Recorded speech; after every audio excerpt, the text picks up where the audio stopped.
Peter Fassbender was born in 1946, and he was elected to the Legislative Assembly of British Columbia in 2013. He's been elected to represent the district of Surrey-Fleetwood, and he was appointed by Premier Christy Clark as Minister of Education, then Minister of Community, Sport, and Cultural Development, and Minister responsible for TransLink. Many weighty responsibilities, but it is as Minister of Multiculturalism a very important portfolio that this man is representing British Columbians. So Peter, please come to the stage.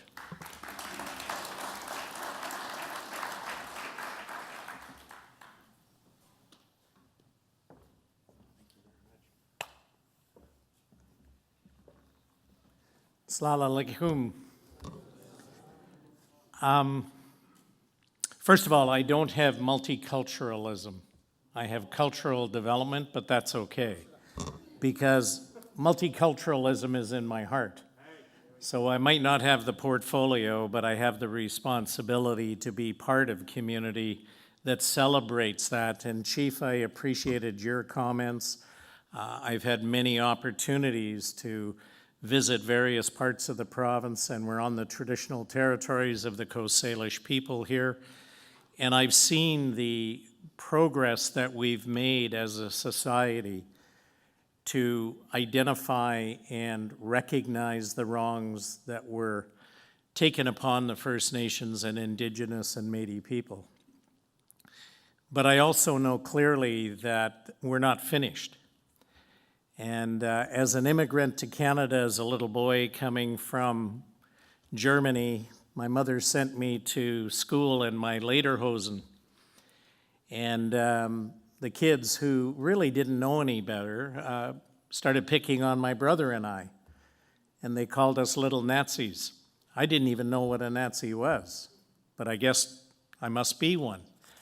But I realized as I got older that what the kids reflected was what they were hearing around their tables as they sat with their families or they saw the kinds of things that were going on in community and how judgments were made of other people based on where they came from, as I was. And I did learn that you need to understand that these things are not something that happens quickly, it happens slowly. And intolerance and injustice, we see it around the world. And as one of the previous speakers said, here in Canada, we've always felt that we were above those kinds of issues, when in point of fact, we have not been above them. And when I spoke at one of the vigils, I talked about my perspective as an individual as to what is my role and responsibility. And I said clearly that we as community, as a diverse community as we are here in Surrey, we need to stand up together. But we can only stand up together and fight intolerance and discrimination and those issues when we start with ourselves. And I use this analogy quite often when I'm talking to young people and when I talk to my grandchildren. I said, it is very interesting if you go into a room and you close your eyes and you listen to people talk, you're not judging them by what you see, by what you hear. And that, I think, is a fundamental principle that we each individually must embrace. And I take it very seriously that what I think is what I end up being. And so if I'm thinking negatively about anyone or anything by what I see, as opposed to what I hear, that I'm prejudging that individual. I'm not really getting to know them. I'm judging them by the fact that they may wear headgear, or they may have a beard, or they may be different color. And I often feel if we could go around with our eyes closed, that might be kind of dangerous when you're driving or walking. But the reality is, if we can close our eyes as we start to dialogue and hear each other, we can come a long way of stopping judgment by the superficial and really embrace in our hearts and our minds what makes us the same. And I know I'm a person of faith, and I make no apologies for it, but I know that I can do one thing, and that is to not judge others because they may not be of the same faith or the same color. That ultimately the beauty of life is that we have the freedom, here in this country especially, not in other parts of the world. And that's why countries like Canada need to continue to stand up and to talk about the values that we have, that we want to share. And one of those is to embrace people of all different walks of life, of all different faith groups, and to say, let us focus on what makes us the same. And when I sit down and listen to someone of the Muslim faith, a leader, a scholar, of the Hindu faith, of the Sikh faith, of the Christian faith, even people who don't necessarily have a faith practice as such, what do we want? We want peace. We want happiness. We want a future for our children and our grandchildren. We want a society that respects each other. Those are qualities that I see crossing every single faith group that I've ever come into touch with. And I've listened, and my eyes may have been open, but my ears have been even more open, and my heart's been open to hear what people share about what they want. And I find time and time and time again, there is more that brings us together than separates us. And that's what we need to celebrate. That's what I believe we celebrate in the great city of Surrey, in the province of British Columbia in Canada, is we have such diversity from all over the world. And coming as an immigrant, I look back and I'm proud of my family's heritage. And I continue to want to celebrate those things that are part of my background.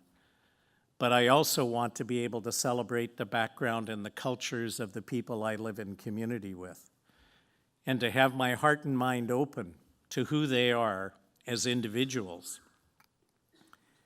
So every day I try as best I can, and you know what? I'm not always perfect. There are times where the words creep into my mind. They never pass my lips, but they creep into my mind, and my responsibility and my challenge to all of us is when those thoughts come in and we make those judgments, even though the words may never pass our lips, when they're in our mind, they affect who we are and how we respond. And so I challenge myself that it has to begin with me. It has to be part of who I am. Because if I stand up and say we as community must fight against discrimination and intolerance, it has to start with me, and it has to be true. Not just words, standing in a stage like this with a microphone in front of me and trying to impress you on how wise or profound I can be. That's not why I'm here tonight. I'm here because when I met with the organizers, I shared the same thing with them, that is who I am, that is who I want to be, that is the example I want to try and be in the limited circles that I operate in. And so the dialogues like tonight and what the chief talked about, there are many tables that all of us go to. Some are large, some are small. But again, we need to start with ourselves. And we need to say, I will make the difference in my own thought mind, in my life, and I will share those kind of values with the people around me, and I will respect the diversity while I celebrate those things that bring us together.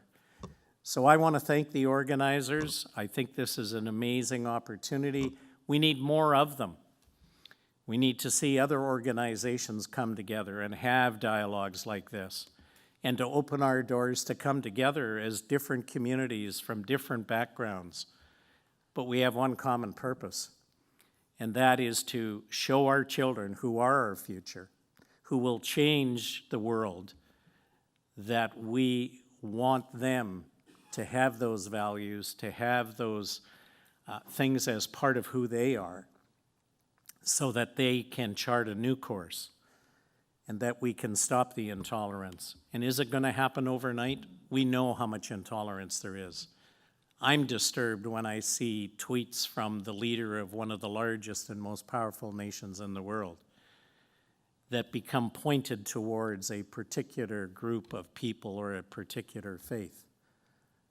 I'm disturbed by that because I think it does not speak to who I am as a person who's chosen to take public life. I think we have a higher calling to show that we do not support that kind of attitude and those kinds of words.